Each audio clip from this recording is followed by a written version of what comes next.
Hi everyone, this is Nick Pollock here from Roar Lions Roar. While you're here, be sure to like this video, subscribe to the channel, and hit that alert bell so you never miss any of our new content. And if you prefer to listen instead of watch, make sure you check us out on your podcast platform of choice where you can subscribe and download each new episode. Thanks for watching and thanks for listening. Go State!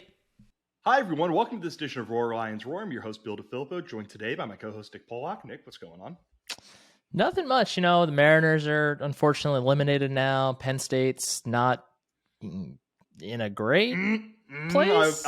I was very interested in what the next words were going to be out of your mouth as you were drawing that parallel between your two sports teams, right? Well, two of your sports teams. Your third sports team is fun bad instead of just regular bad. I don't even think the Seahawks are bad. Like their defense is bad. I mean, it played great this week, but they're playing the Cardinals, so you're not going to draw too much from that. But I mean, the Seahawks are fun, so I'll take that.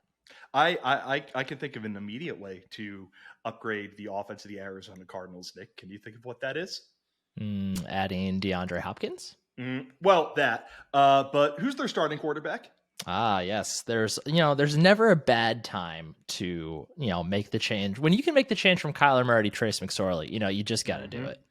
Yes, and speaking of Trace McSorley, that's a good segue into mentioning, if you haven't gotten a chance, listen to the interview Nick did with Trace's backup quarterback slash rotational wide receiver, tight end, running back, Tommy Stevens, and everything that he did from his time at Penn State. You can go and listen to that wherever you go and get your podcast. I will say that again at the end of the podcast because I always do. But today we're going to be talking about Penn State's upcoming opponent.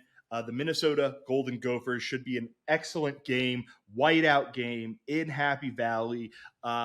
It's a game that is very interesting and presents a very unique challenge to Penn State because I think that we're going to see a team that wants to do what Michigan just did to Penn State. And Nick, before we dive into Minnesota, I just want to take a couple of minutes since we haven't heard from you this week on this, just to get your thoughts on the Michigan game, because it does feel like, you could take the step back and go, all right, yeah, Penn State lost. They're 5-1. They're 2-1 in the conference. Most of their games, the remainder of the season, are at home. They're 16th nationally. There are plenty of reasons to be very optimistic about how the rest of this season is going to go. But it feels like the way and the manner in which Penn State lost that game, and I find myself in this camp, was just really, really demoralizing. So how are you feeling about things? How did you feel about the Michigan game? And then how are you feeling in the aftermath of the Michigan game? Yeah, I mean, while watching the game, honestly, my attention was very divided. That was the same day as the first Mariners playoff game in 21 years. So, I was, from halftime on, I was actually like en route to the Mariners ballpark and, watching the end of the game while sitting in my seats. So I wasn't terribly engaged with the game while it was actually going on. But from what I did watch, that was a good thing. I did go back and, finish watching it later, but, I agree. I agree that I don't think this is any, indication that the sky's fall. Like Penn State could very easily turn around this week, look great against Minnesota. And then I think you kind of have to at least consider that, that was a blip. And for me, that's kind of like, I don't think Penn State is as bad as it showed in Michigan Stadium. And I don't think the gap between them and Michigan is as big as it appeared to be. I think, through his tenure as Penn State's head coach, there are just some things about James Franklin coach teams that we have seen consistently when it comes to, just mindset. Like, I don't think that when this team goes into Michigan Stadium with the, I know they won in 2020, but obviously very different circumstances. I don't feel like they go into that game confident. I just don't. Like, nothing about the way that they call the game, nothing about, player demeanor, nothing about it says to me that they are expecting to win those games. Like, to me, when I see them play at Michigan, I see a team that is backpedaling from the start. And especially when you play a team like Michigan that wants to physically dominate you to win, that's not a good place to be. And the reason I know that the gap is not this large is because when Michigan then comes to Penn State, it's a totally different game. Like the gap between the two teams, I think, is a lot smaller there. And I think overall, Michigan probably still a better program, better team than Penn State. And, they play at Penn State a lot better than Penn State plays at Michigan. But there's a very clear difference in the confidence that the team has. And you can even extend it out further than just Michigan, right? Like, I think that's Michigan, like going to Michigan is just a thing that they struggle with mentally. Whereas, at home in whiteout games, like they do a really good job of getting pumped for that. When they're playing Ohio State, the results don't always go their way, obviously, but whether it's home or away, they seem to always be in a much better mental state and just, overall, just more confident state when they're playing the Buckeyes. For me, it's like that's the main reason for me that's so hard to figure out what to take away from a just truly brutal beatdown like that, because part of it is the talent gap, right? And part of it is the things that Franklin said. Like in the trenches, Penn State is not as big or as strong as Michigan, and that's something that's certainly worth discussing why that is the case. But I think there's also just this mentality thing, and it's hard to not put that on Franklin and the coaching staff because it's been that way ever since he got to Penn State. So I am hesitant to take away any like sweeping referendums about this team and about the future of this team from that week, until I see the rest of the season play out, because it's just a matchup that every year, no matter who is on the team and how good the team is, it's just something that they have not been able to get up for whatever reason. Yeah, I mean, Michigan is just inherently going to be, styles make fights, and the style of fight that Michigan wants to play is one that Penn State is. You look throughout college football, how many teams are able to get the offensive linemen or the defensive linemen that could be super big and super strong and super fast and super agile and all those things. It's Ohio State, it's Alabama, it's Georgia, it's Clemson most years. Michigan's getting better and better at getting that kind of thing. But like Penn State, it just doesn't seem like they are the kind of team that's especially good at getting all those things. And, there's problems with that. And when you go up against a team like Michigan, you're going to see those sorts of problems. I think there is very much something to, this far into the James Franklin era for him to be saying, we need to get this. Like, it's your program. It's been your program for a decade. And it feels like there are still these like big, deep philosophical questions that just haven't been answered or aren't being answered. And that's really weird and confusing to me. But, and this kind of leads into discussing Minnesota and discussing, maybe the rest of the season. Minnesota, Nick, I would argue presents such an interesting challenge because I can't help but think when you look at how Minnesota plays football, they haven't been watching the tape of this game over the last however many days and thinking anything other than, oh, well, that's basically exactly what we want to try to do. We want to punch Penn State in the mouth. We want to be bigger and stronger than them in the trenches. And, maybe they won't be as explosive as a team like Michigan. They won't be able to make the havoc plays that a team like Michigan makes. But in terms of just being a nasty, physical, rock solid football team, I have to think they're watching last week, they saw a lot of things from which they can draw inspiration as they come into a really hostile environment. Yeah, I'm sure they have been. I feel fine, honestly, as a Penn State fan going into this game.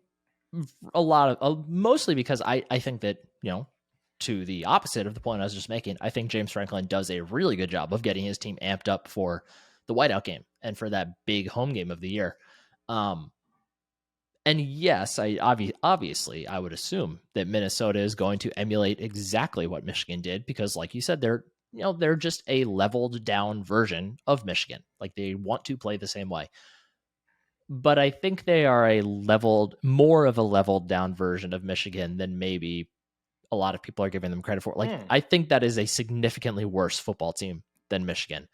Not to say that Minnesota is a bad team by any means, but I don't think that this team is nearly as scary as maybe they looked after their first 4 games of the season when they rolled through New Mexico State, Western Illinois, Colorado, and Michigan State. Like these last 2 weeks against Purdue and Illinois, like the Purdue game was, close, like statistically, but they lost by 10. They got absolutely manhandled by Illinois. And that's not to say Illinois isn't a good football team. Illinois looks like a damn good football team. But I think it's admirable and the ideal plan for Minnesota to try to emulate what Michigan did. I don't think they can do it personally. Well, yeah, we'll do this now. Why don't you think they can do that? Because when I look at Minnesota, I look at, yes, it's not a perfect football team, but on offense, and this is in part due to the fact that it doesn't seem like Tanner Morgan's going to be out there. I think they're going to try to win in the trenches, run the ball with Mohamed Ibrahim over and over and over again against a Penn State front that didn't just get manhandled, but has led to the coach saying we need to do things in a different way. Like the fact, I think you and I disagree on this. The fact that the words "we need to recruit better" left James Franklin's mouth after the Michigan game, like that sent a chill down my spine, man. Like I really do not like going out and saying that sort of thing after losing a football game. But I think you're going to see Minnesota want to do that without as much of the threat of a pass, which perhaps that's it. And then the other side of the football, you look at what Minnesota has been able to do this year and how they're not going to be the kind of team that gets into the backfield and disrupts plays, but they're not going to let you run the football. They're not going to let you throw. They've been very good against teams trying to run and throw the football. And on third downs, this is the best defense in the country. So I want to present all that stuff and then say to you, what is it that has you going? Yeah, I have some reservations about their ability to kind of replicate that Michigan game plan. I think real quick, just to the point you made before about the recruiting comment. Yeah. No, I didn't like it. Okay. After this game, I think when you take the full context of the quote, it's a little better just because he basically named everything. But no, I did not think that was the right time to make that comment personally. Like I think that more than anything, that was a time where he and his coaching staff needed to be the ones falling on the sword there. Because I think sorry, my light just started flickering. I think more than anything, the coaches were the ones that got beat against Michigan. Like they got out schemed by the dudes on the other side of the field from the first snap. Obviously, coach, you can only call what your players can execute, and you can only hope that they execute what you call. But I did not think that the coaching staff was well prepared for that Michigan game. And I did not think that was the right time to comment on recruiting and all that stuff, because I don't think that was the big issue on Saturday. Yeah. I mean, you look at like the good to great to just this one interjection before you go. The good to great to elite thing is like against Ohio State in your building with 10 million recruits in attendance. So like you can make eye contact with someone, but otherwise, yeah, it felt very weird to me. But yeah, I apologize. Please continue. And at that point, like it rang much more true, because what was that?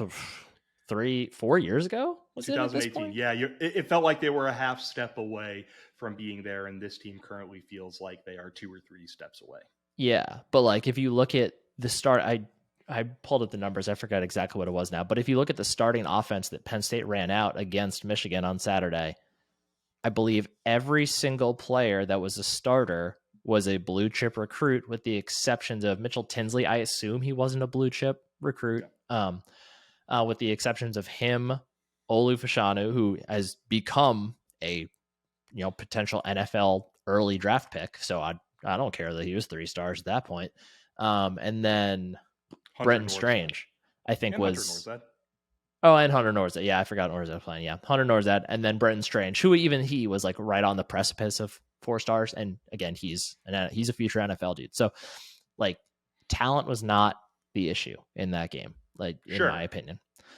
But to your question about Minnesota, I think it is worth noting that, as much as Minnesota is watching and getting the opportunity to watch the tape from that Michigan game and say, okay, how can we do this? I think it's also fair to remember that on the other side, Penn State has the same tape that they can look at and be like, okay, how do we keep this from happening again against a team that is going to execute it at a lesser level than Michigan did?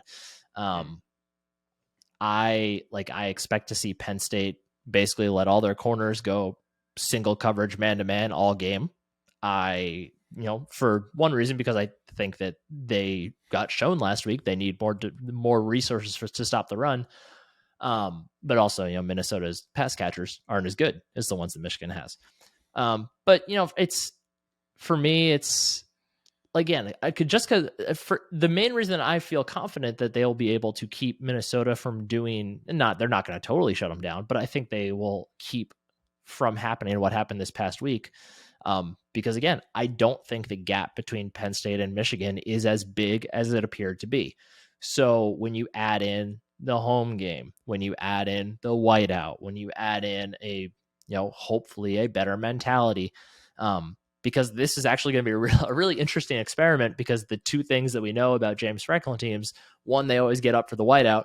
Two, they have a really bad habit of stacking losses. So something's got to give this week. So that's going to be pretty interesting to see how it unfolds. But that's just what it boils down to for me. I just don't think the gap last week was as big as it seemed to be. And I think Minnesota is going to do what Michigan did, but at a much lower level.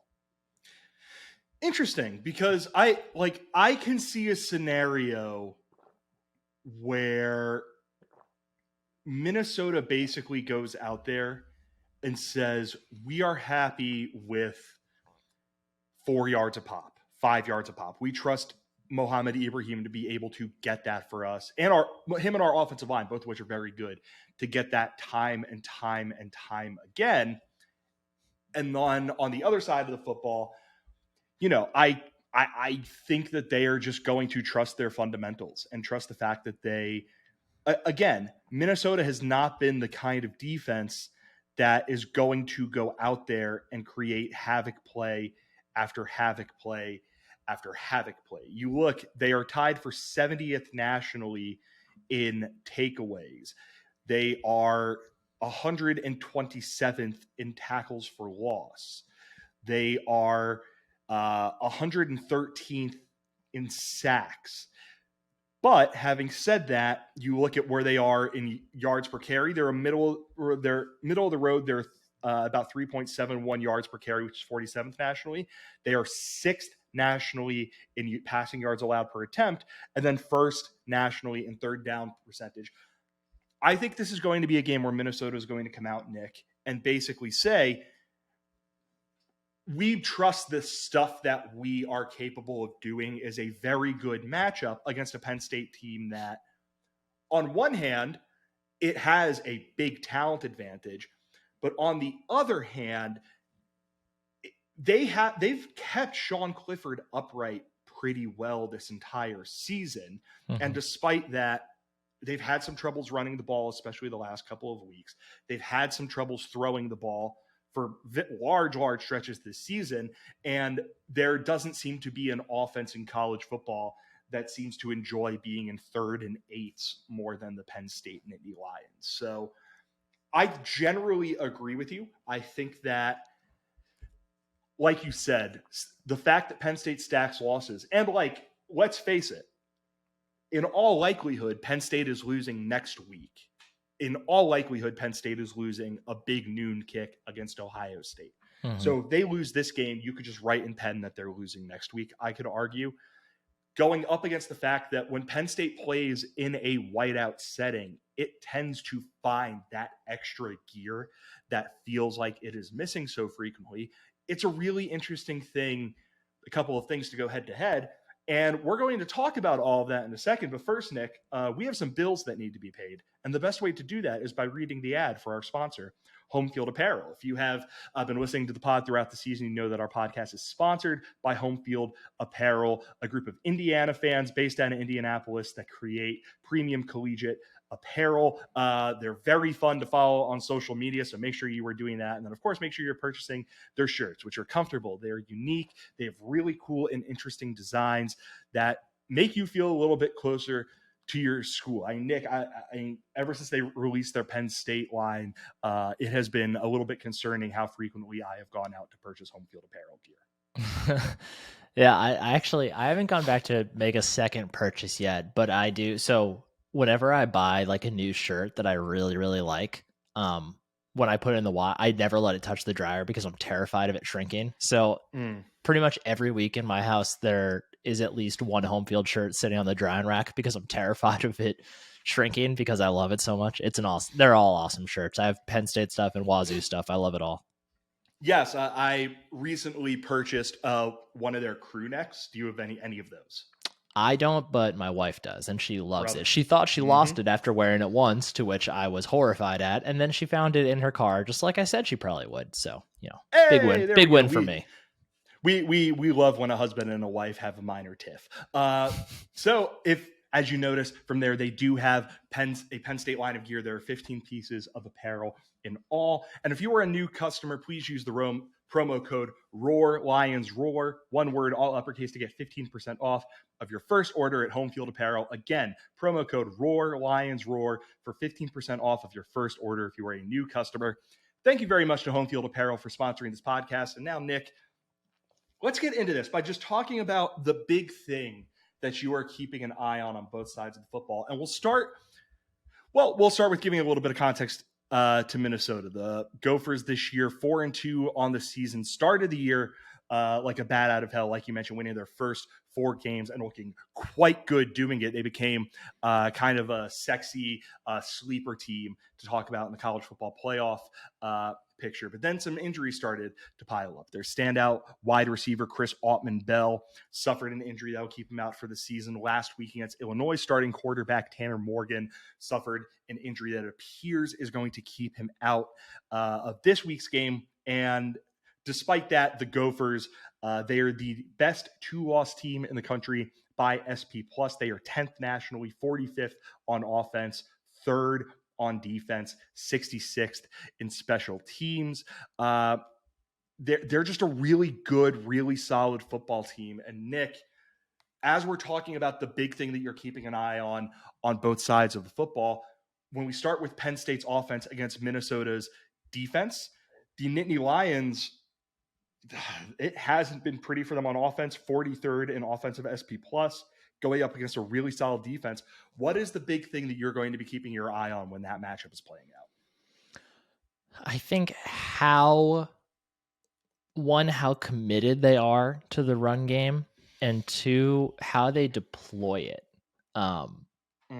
We saw Penn State put up some crooked numbers offensively through the first 3 weeks of the season. And if at the time, it felt a lot like, wow, this offense is finally, especially the Auburn game, it feels like this offense is finally turning a corner. It seems like they're finally figuring out how to run block. I think we did put too much stock into probably the rushing numbers based on the inflated state that they got to be thanks to some really long Nicholas Singleton runs. And those plays have not been there the last few weeks. And I don't think it's I think Nicholas Singleton is a really good running back, and I think he has a really bright future. I just don't know. I don't know how helpful he is to the Penn State offense right now if he's not able to break free and get loose. Because I think, between he and Kaytron Allen is clearly the better runner in, more congested space and in just tighter boxes. That's not to say Singleton can't do it. I thought Singleton did some really good things in that regard against Northwestern before, Fumble Palooza started up over there. He has an extra gear that Allen just doesn't have right now. Right. Yeah. And he just hasn't quite figured out, I think, how to use it if he's not in the open field, right? Like there are ways that you can use your speed to your advantage still within a more congested environment defensively. But I think he's just still figuring it out a bit. And I'm just curious to see, if he is not able to break anything, which I assume he probably won't be able to. Minnesota is a good run defense. So I'm curious to see what the snap counts look like between those two, because I think, again, as I've said multiple times, I think leaning on Kaytron Allen is the correct thing to do here. He has the vision and the patience to be able to work through tougher defenses, and I think he's just more advanced in that regard than Singleton is right now. But I'm curious to see, if the run game struggles to get on track, because like you said, Penn State has a really nasty habit of continually getting in 3rd and 7s, 3rd and 8s, 3rd and 9s.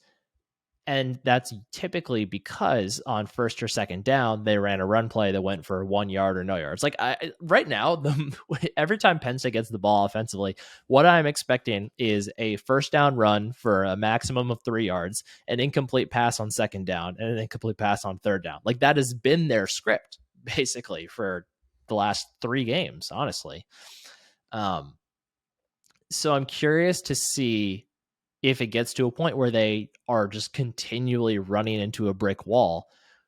Will we see them, maybe not ditch the run game altogether? I don't think that's a feasible strategy, but will we see them lean more pass happy earlier than we've seen them do so far this year? So when I look at this Minnesota defense, I look at a group that has 7 starters that are either redshirt seniors or seniors. It's a bunch of guys who've played a lot of football. Their deep linebackers, Mariano, Sori, Marin, and Braylon Oliver, are very, very good football players.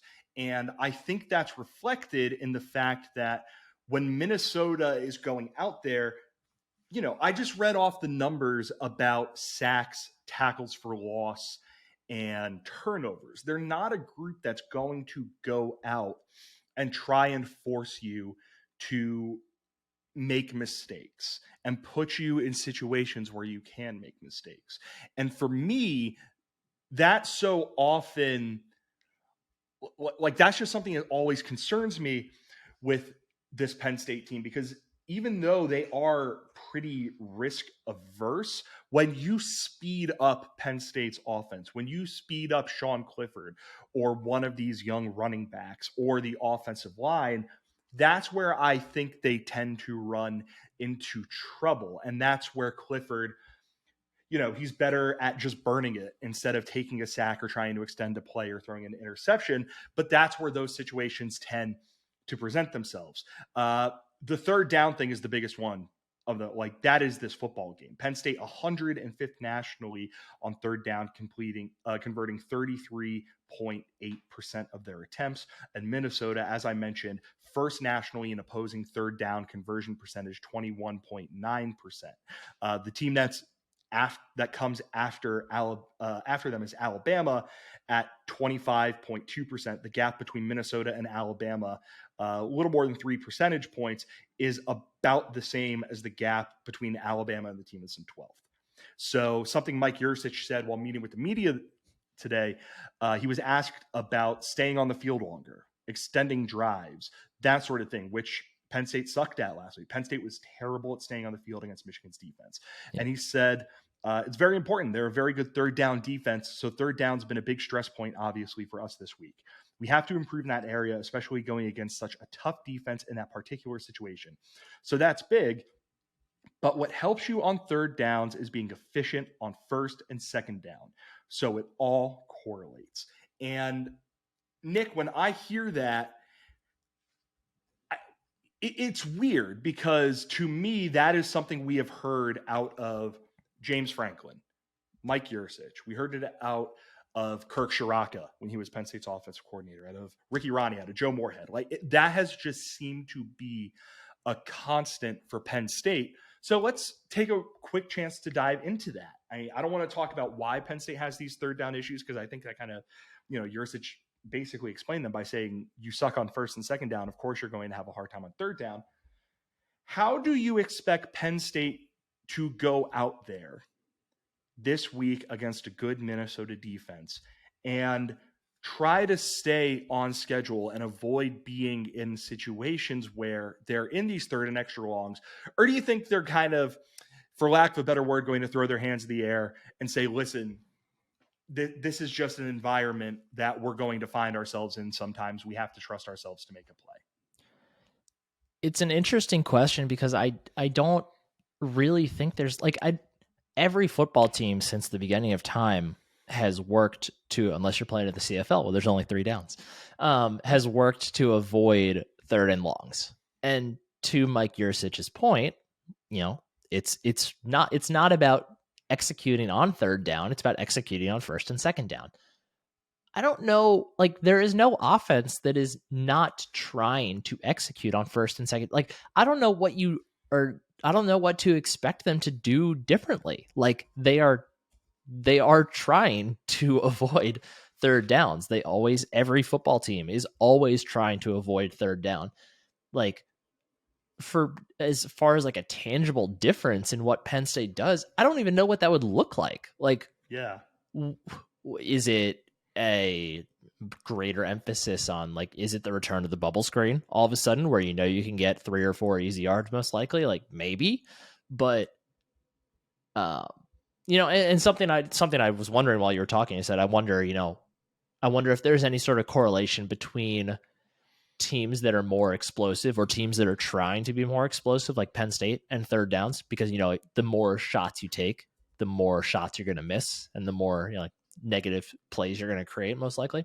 So I wonder if there's some sort of correlation there. But I honestly, I don't know what I would even point to say Penn State needs to do this thing better, aside from like block better or get open better. Like I don't know what it would be. It makes the entire conversation about like we need to be better at this all the more interesting, right? Because it seems to our untrained eyes like the solution to all of this has always just been be able to block a little bit better. Yeah.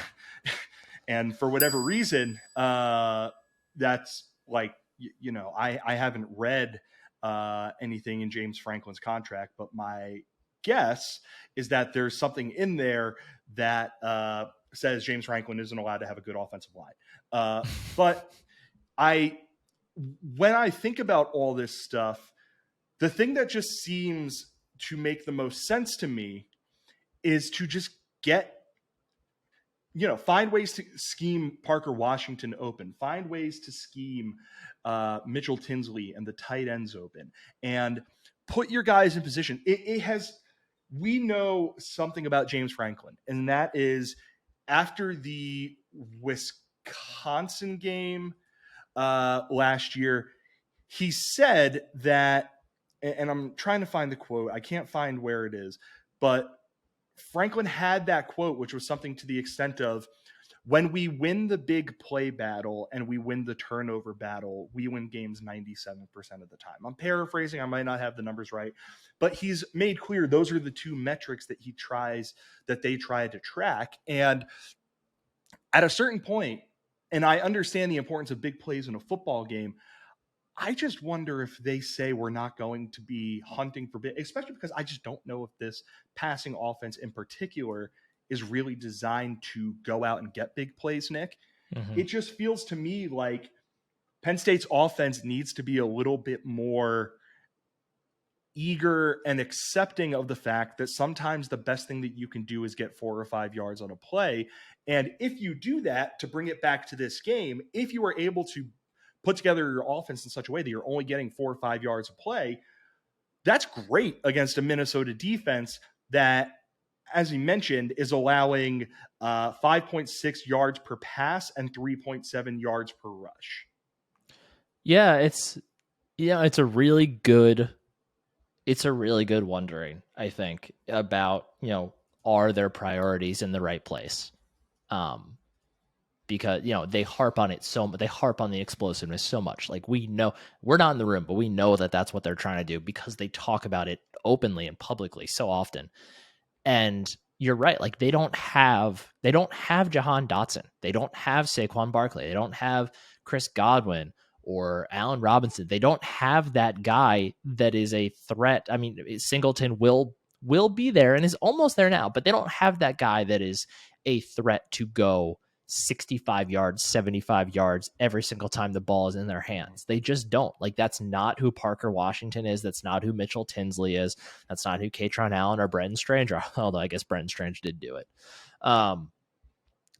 It's a really good. Remember when Brenton Strange played for Penn State? Because it seems like in recent weeks they've forgotten that he is on the football team. Yeah, and honestly, I think he made as if you want to pick out a play of the game, I think he made the play of the game for Penn State against Michigan, because on I think it was a 2nd and 10, he caught the pass, probably only like 3 or 4 yards past the line of scrimmage, and just carried dudes like all the way down to a 3rd and 1. And that's what directly preceded the Sean Clifford near touchdown run. And that play is not possible if Brenton Strange doesn't get him that close to the sticks. So, and in that moment, I was like, why are they not, like, in past years, I was like, please stop throwing to Brenton Strange because he's not catching the ball and he's not doing anything. And this year I'm finding myself saying, please God, throw to him more. Yes. But yeah, it's a really interesting point you brought up, because if they wanted to be just an offense built on efficiency, they have really good pieces to do that. Number one being Parker Washington. Like, he could be the best security blanket in college football if you called his routes and called the game that way. Like, his hands are so good. He's so reliable. So it's an interesting question. Yeah. And they have the defense to punish teams for needing to catch up, like trying to make up for the efficiency and trying to get points on the board, because they know they're not going to hold the ball long. Like, they have a great secondary to take advantage of that if that was their style, but it's not. Yeah, and we'll get back to the tight end, little foreshadowing. We'll get to the tight ends in a bit. Let's move to the other side of the football. Penn State's defense, a defense that is reeling, a defense that coming off of a really tough week, still ranked, fell a bit 11th in defensive SP+, but going up against an offense that is 45th in offensive SP+. And of course, the big thing going into this game is it sounds like Tanner Morgan is not going to be able to play due to a concussion. All the best to him. That was a really ugly play that he got knocked out of. The backup seems like it is going to be one of two guys. There is junior quarterback Cole Kramer, and there is former 4-star freshman quarterback Ethan Kaliakmanis, who came in against Illinois, really struggled. Kaliakmanis against the Illini. Let me pull his numbers up here. 2 for 6, 17 yards, 2 interceptions. So, Nick, I think when you look at this and you look at what went so wrong for Penn State last week, and you look at where Minnesota's strength is, I'm not even going to read off their passing stats because, they're kind of a moot point without Morgan in there, other than the fact that they've allowed 6 sacks on the entire season of a good offensive line. But Minnesota so far this season, 20th nationally, 5.2 yards per carry. They're 20 rushing touchdowns, tied for 5th behind only Mississippi, Michigan, Georgia, and a service academy. So I think this all paints a very obvious picture for how this football game is going to go and what Penn State needs to try and do to get Manny Diaz's defense back on track. And to me, that is, you are selling out against the run almost entirely and telling this guy who has struggled to throw the football, assuming it is him. Kaliakmanis is at 45.5% of the season. Kramer is at 62.5% of the season, but hasn't thrown a pass since throwing one against Colorado. You're going to have to be the guy, you and a pass catching core that isn't quite as good without Autman Bell, who has to beat us this week. Yeah, I think you're absolutely right. Heading into the season, the biggest question mark I had about this defense was middle linebacker. And we saw Tyler Elsdon get exposed and Kobe King get exposed against Michigan. Mm-hmm. I don't think either one is a bad player, but I mean, for Kobe King, I think it's just the game's moving too fast for him right now. He's still learning. I mean, he's a redshirt freshman, so it's very understandable. And for Tyler Elsdon, like I think he gets it. I think he knows where he's supposed to be. He's just not quite fast enough to get there and make the play. But it was a really reminiscent defensive performance of the one back in 2016. Like linebackers just not being in the holes they were supposed to be in, safeties not being able to make the plays on the back end. Like it looked really similar to that game. Poor Cam Brown in that forever immortalized one clip in that 2016 game. Hey, he's a captain on the Giants now. Good for him. Listen, I get it. It's just thinking about that 2016 game sucks always. Oh yeah, totally. I mean, just think about the rest of the season. You'll feel a lot better. Yeah, like the loss to Pitt. You set me up for that. Come on. The rest of the season after that Michigan game. There you go. That's fair. Okay. I like going into this week, I know for me, I am very grateful for all of the wonderful contributions he has made as a student athlete. He's done great things on special teams. Okay. I was wondering where you were taking this for a second, and then because you were giving this a very Nick talks about Koa Farmer feel, and I was like, okay, go ahead. I mean, am I not talking about Koa Farmer essentially? I don't want to see Jonathan Sutherland playing anywhere close to as much as he played last week.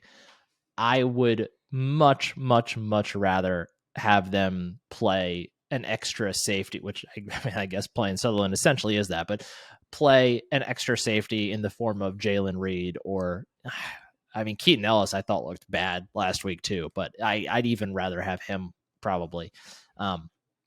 I totally agree with your point. Like I would put every single corner on an island against every single pass catcher and just devote everything you have to stopping the run. Because if their receivers can beat Joey Porter Jr. and Kalen King and Johnny Dixon with a backup quarterback, good on them. I'm more than willing to make that trade. You cannot let Minnesota do what Michigan did to you.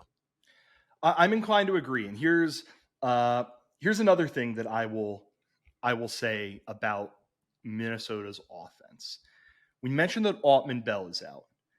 Last week against Illinois, their top pass catcher was their tight end, who is a very good player, guy by the name of Brevin Spanford. He caught 4 balls for 32 yards. He is a good football player. He's the guy. He is the skill position guy other than Mohamed Ibrahim. I think Penn State needs to key on the most. Mm-hmm. Their top 3 receivers on the year after that, Michael Brown-Stevens, Daniel Jackson, Dylan Wright. I'll even throw in Clay Geary and Lameek Brockington. You want to guess how many catches that group of guys had against Illinois last week? 2. 1. It was by Daniel Jackson. It was 1 catch for 4 yards. I understand that selling out against the run means you are, one cornerback shoelace being a little bit too long and they trip themselves up away from the kind of game-changing big play that change it. Like in a game like this, getting one free, easy, whatever you want to say, touchdown is of the utmost importance.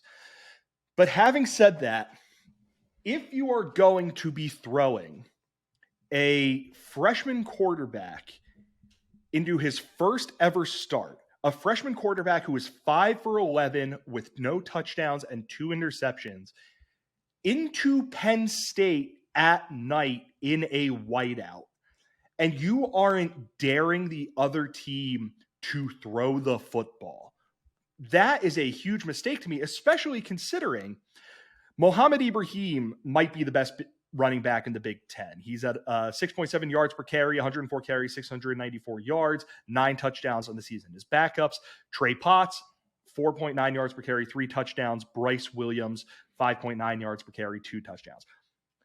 Their best player up front is their center, John Michael Schmitz, who's an ESPN and CBS Sports first team All-American. They have good offensive line play.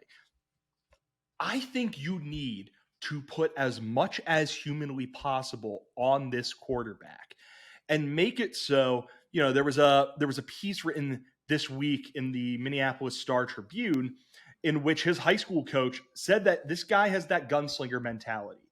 If you are not trying to use that against him and you are not trying to put Minnesota in situations, Nick, where they could take advantage of the fact that, we talked about Penn State's struggles on third down. Minnesota, number one team in college football in third down conversions at 66.2%. The team that is in second is Ohio State at about 58%.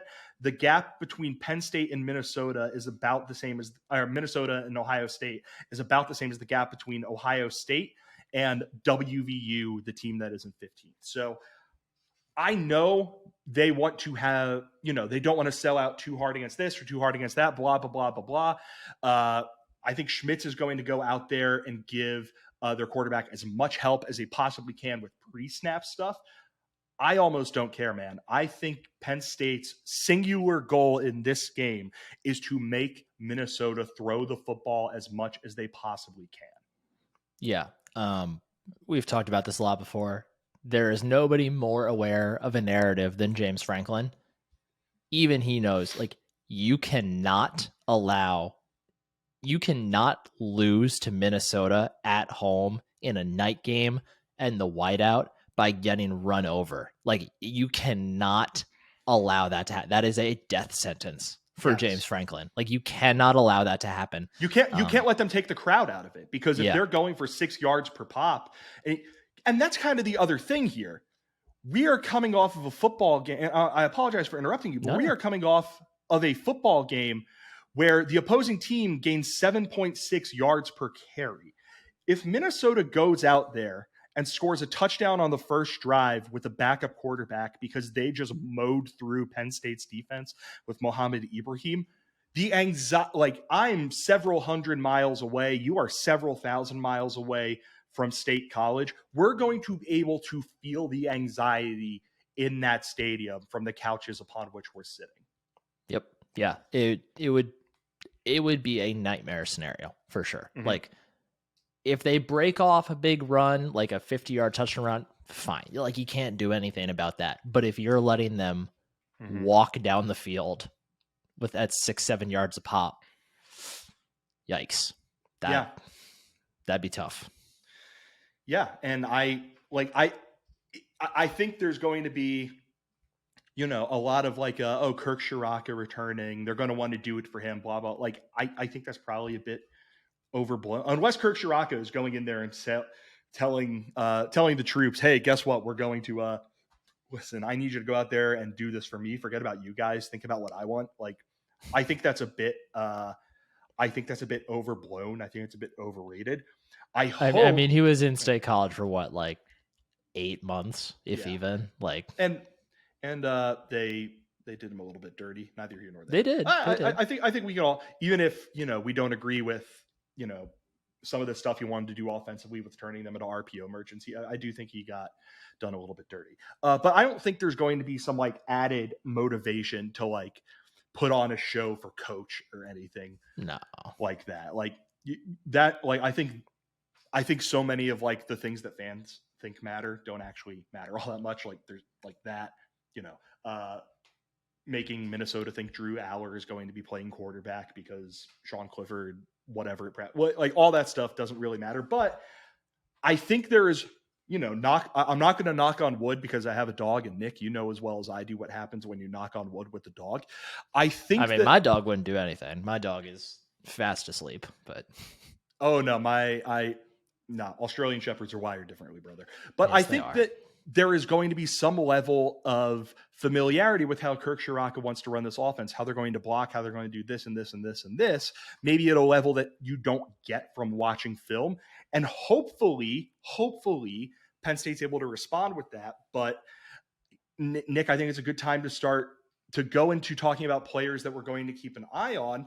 And I want to start on Penn State's defense because I think Penn State's defense has to have a big bounce back game. It's weird because, like, for how bad Penn State's offense was last week, I don't think that was necessarily a surprise to anyone.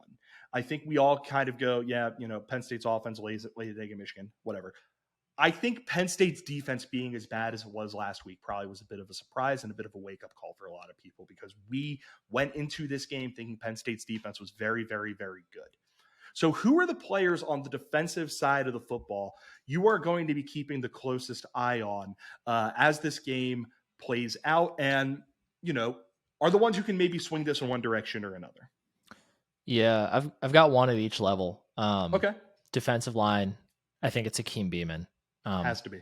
One, curious to see how much he plays, honestly, because I think last week it showed, we knew Beamon was undersized, but it was expected that he would be more of like that Anthony Zettel role, like being able to use the fact that he's a little bit smaller, and Zettel was bigger. I believe he was bigger, but like Beamon just hasn't been able, and again, Beamon's still really young, right? So like it could totally still happen for him, but he hasn't been able to take advantage of his athleticism to beat bigger, slower offensive interior players the way that, I think fans and the coaching staff was hoping for.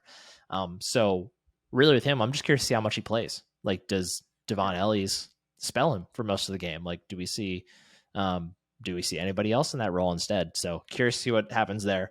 I think at the linebacker. Let me just interrupt for a second. Beamon 264, Zettel was 284. Penn State's defensive line. This is something I looked up earlier today. Beamon's taller though, right? Beamon is what the hell? Where'd it go? Nope. Beamon is an inch shorter. Interesting. But yeah, I was looking at it today, and Penn State's defensive tackle group has one dude who is both lighter than 290 pounds and not a true freshman, and it is Hakeem Beamon, who is a 264. Yeah. And I think, he's my answer too. I don't think it's necessarily like, you put two and two together. James Franklin called him out after the Michigan game. He didn't explicitly say his name, but you look at that and there's one guy on this defensive line, unless he is really disappointed with Zane Durant, which I think would be a little unfair, who he could have been talking about here. And he's going up against a spectacular center in John Michael Schmitz, a guy who comes into this game at 6'4" and 320 pounds.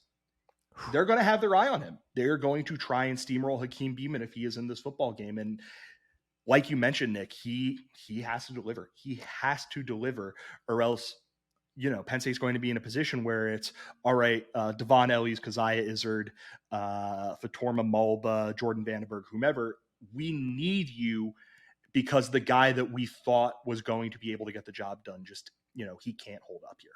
Yeah. Really quick before we move on, just really briefly, I want to touch on that quote from Franklin that you said. I hated that. I really, really hated that. That's fair.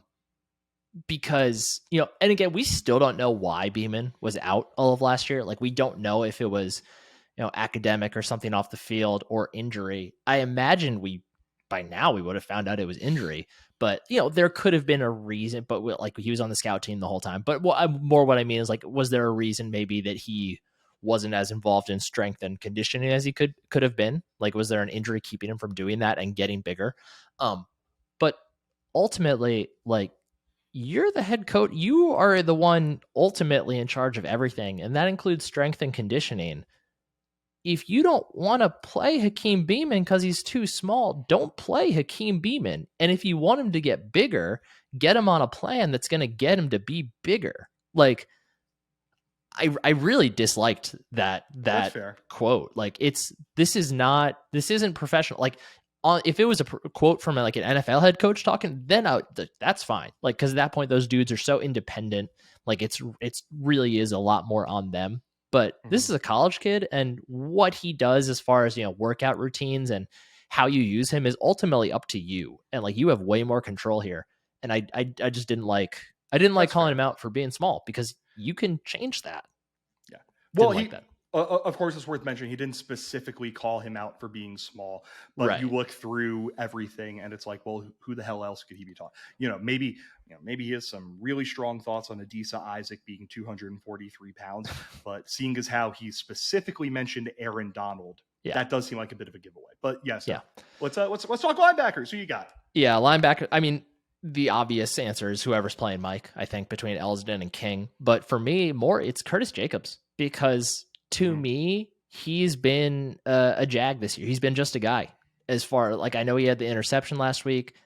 We have not seen him flash. Like, we saw him flash more last year as the Sam linebacker than we've seen him this year as the Will linebacker. Like, they need more from him. If you look back at previous standout weak side linebackers for Penn State, they have all been forces in the run game. Like, Brandon Smith, for all his faults, did a pretty good job of cleaning things up in the run game. His deficiencies were more in coverage and when the ball was in the air.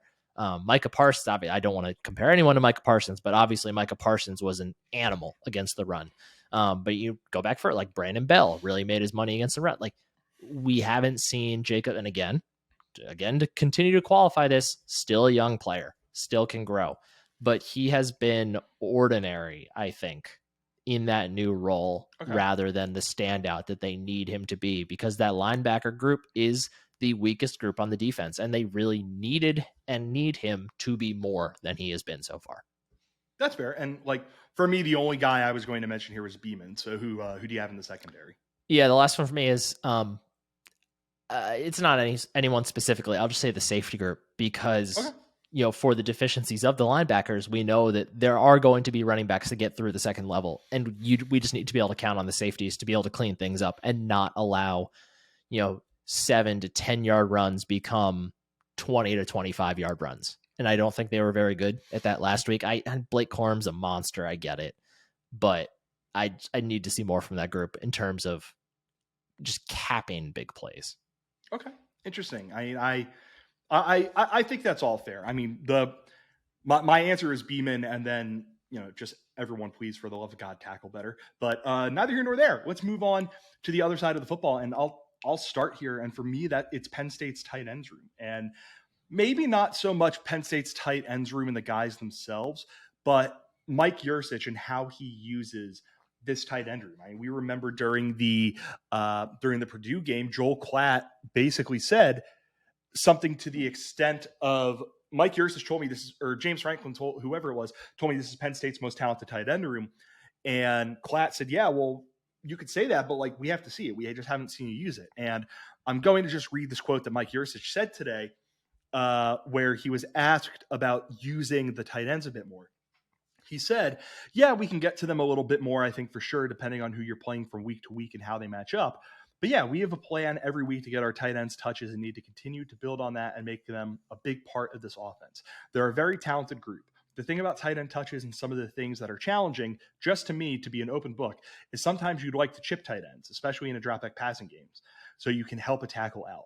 Well, anytime you're chipping a tight end, it's hard for them to be primary receivers. So they're typically a check down in that situation. And then furthermore, if you're running play action pass, a lot of the times they're involved in the run action as well.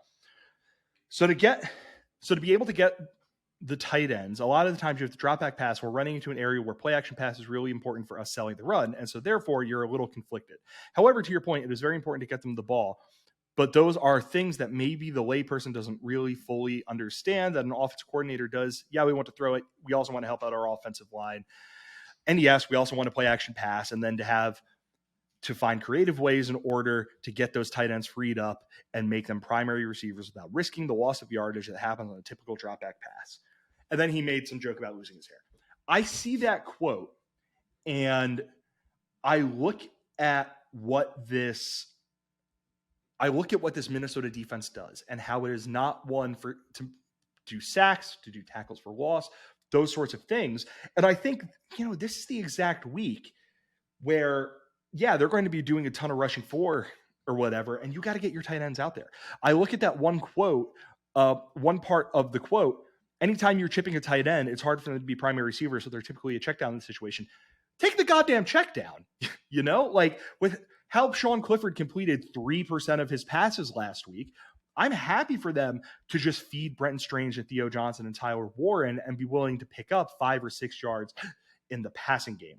So I mean, that comes back down to blocking, right? Yeah, like that's fair. you don't have time to find your tight end as the check down if the blocking's not going to hold up long enough for you to find it. Like it all just comes back to the same place. Yes. So what I would say is I think there needs to be more of a way for Penn State to get these guys the football, even if it is not in the big play vertical passing offense thing that I think probably endears itself to Mike Yurcich, and we know is a thing that James Franklin tracks. So if we come out of this game and Penn State's tight ends have a combined 10 catches for 75 yards and 2 touchdowns, I'm going to be really happy. But we'll see what ends up happening there. Nick, who would you pick on that side of football? Honestly, for me, it's hard to identify anybody specifically. So I'm going to turn this question around a little bit. Okay. And repurpose it for my point here. Okay. I think that this week represents the last chance for James Franklin to make a bold statement with his quarterback room. I'm going real Matt Flip here right now. I think that if James Franklin wants to make the move to Drew Aller during this season in a notable and impactful way, that this is the week it has to happen, because you can't do it. It would be unbelievably unfair to do it against Ohio State. Like that's not doing right by a kid. And if you do it after Ohio State, at that point, you're assuming, maybe Penn State loses to Minnesota. They almost certainly lose to Ohio State. Like they're not changing quarterbacks. They beat Ohio State. So at that point, if you do it after Ohio State, it's not really a statement of saying we think that Drew Aller is the guy. It's more just waving the white flag. I think this game is the last opportunity that if he really wants to come out and say, we think that Drew Aller is the better quarterback and we think that it's time to make this change, I think this week is the last chance to do that. So I am curious to see if it happens. I mentioned on the pod earlier this week that I'd be fine with switching to Aller just to figure out like whether or not Mike Yurcich is calling his offense, calling his offense in such a way that it's trying to protect Sean Clifford. Or do you feel like you'd be able to make a definitive like judgment on Yurcich though, even if they did, like knowing that he's still a true freshman who has only been on campus X number of months? So what I would basically say is that the thing that made Oklahoma State's offense so lethal was how they attack teams down the field. And the one thing that I think this offense is missing altogether, and it might be because of Clifford, it might be because the pass catchers, it might be because of any number of things, is a collection of guys who can't attack down the field, or an offense that does not attack down the field. And that is such a cornerstone for Penn State's offense that I need to know if it is Sean Clifford's fault that that's not happening or if it's indicative of any other thing. So that's basically where I am with this. Like ultimately, they stick with Sean Clifford. Like whatever. There was a really interesting piece that I read today on Fox Sports by Michael Cohen that compared it to what happened with Cade McNamara and JJ McCarthy, and it got into some of the reasons why Clifford is still the guy. But neither here nor there. That's just a general thought I have. Like I think making the change as a way to like make a statement is a bit silly. Like just conceptually, I think if they're making the change, it's because they think it's, this is, well, no duh, Bill. It's and maybe saying, to do it to make a statement was the wrong phrasing. For me, it was more of like, if you think that if you're making the change because you think he's the guy, like I think this is the last, because if you do it at any point after this now, I don't think that's the reason. It's just that you're giving up on Clifford. Not that you think Aller is better. Okay. Yeah. I mean, it's interesting. And I don't just candidly, I expect Sean Clifford's going to be Penn State's quarterback for the rest of the season. I agree. There's been a bit of a fun thing going around with how Clifford was part of handoff drills during the open media session, but wasn't there for the throwing session. It's like, oh, they're keeping Minnesota. No, like we have evidence that when Sean Clifford has to go to the bathroom, he goes to the bathroom. So, neither here nor there. Let's get into predictions in this. In retrospect, he should have gotten carted off the way DK Metcalf did. He should have been. Let's get into predictions, Nick. Penn State, 4-point favorite. Total is 44.5. SP Plus actually has Minnesota winning this game 24-23. Basically has it as a coin flip. You hear all this stuff. Seems like it's going to be a lovely, clear night in Happy Valley. What do you think?